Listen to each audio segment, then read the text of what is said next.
Hi, Jerry Motorman Palladino here. You should know that the most common motorcycle crash that involves just the rider is failure to negotiate a curve. Since only the rider is involved, the only reason for the crash has to be rider error. During the course of this video, I'm going to be showing you how to avoid those errors and negotiate your favorite winding road the safest possible way.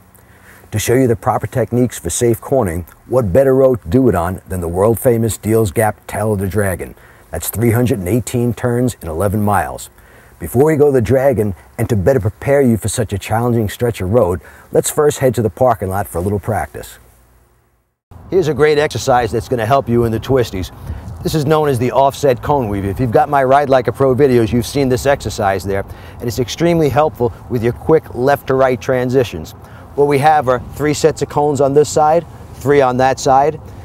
They're 8 feet apart this way, 30 feet this way, and we've got a 12-foot offset. In other words, this first set of cones starts 12 feet in front of that set of cones. We're simply going to make S-shaped turns very similar to switchbacks on a curving road.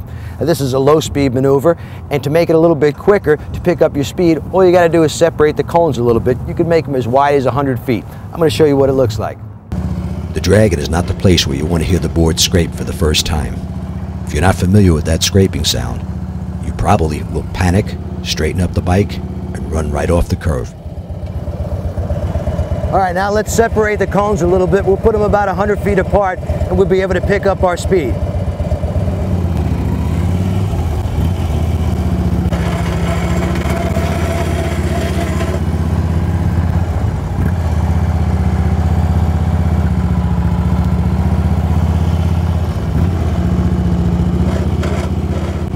You need to know that scraping the boards is no reason to panic. In most cases, if you had to, you could scrape the boards all the way around the turn.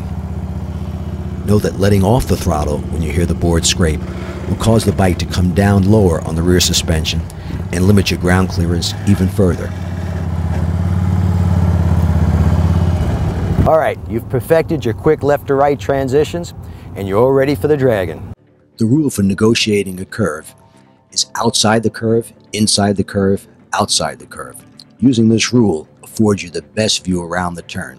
If you don't use this rule and start the turn from the wrong side, you'll quickly run out of road, as Tim is about to demonstrate here. As you can see here, the road curves to the left. Tim's bike should be in the extreme right portion of the lane. Where he is right now, he has a very poor view around the curve. Plus, he's going to run out of road and possibly run over that yellow line. Remember, outside the curve, inside the curve, outside. That means if the road curves to the left, his bike should be on the extreme right side. That will afford him the best view around the turn. Okay, Rick, now what's the etiquette here on passing? Because I see we have sport bikes, cruisers, and people that want to go fast and people want to go slow. Yep, you'll have old people on sport bikes that don't want to go fast. You'll have young people on cruisers that do want to go fast. There's no set rule. The rule basically in passing is you want to move right for faster riders. The reason you do that is to make it safer for everybody. Namely, you move over for you, not for the other guy. If he's out in front of you, he's not a danger to you. And what do you normally see are the biggest mistakes that people do on this Dragon? The biggest mistakes really is getting caught up in riding with your friends. Most accidents happen with friends trying to keep up with friends trying to outrun friends. That's probably the biggest problem we have.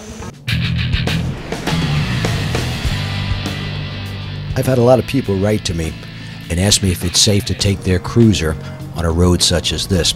A lot of these people seem to be afraid to scrape their pegs or boards. But the fact is, even at a moderately quick pace like you see Marianne and Tim going here, if you pick the proper line, the chances of you rubbing your floorboards or your pegs is really very slim.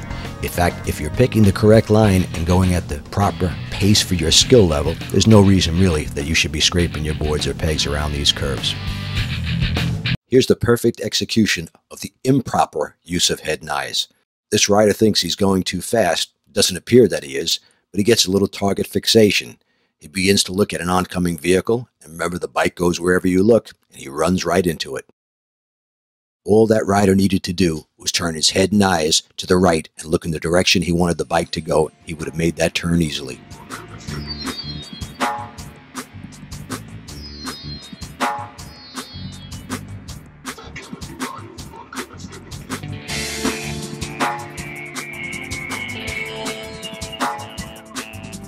Here's another rider crashing at the exact same spot. This rider is obviously riding way too fast for his skill level. Notice him crossing the double yellow line. Then he gets to a turn he thinks he can't make, and he quickly runs out of road. Instead of looking where he wanted the motorcycle to go, he looks at the edge of the road, and of course, the bike goes wherever you look.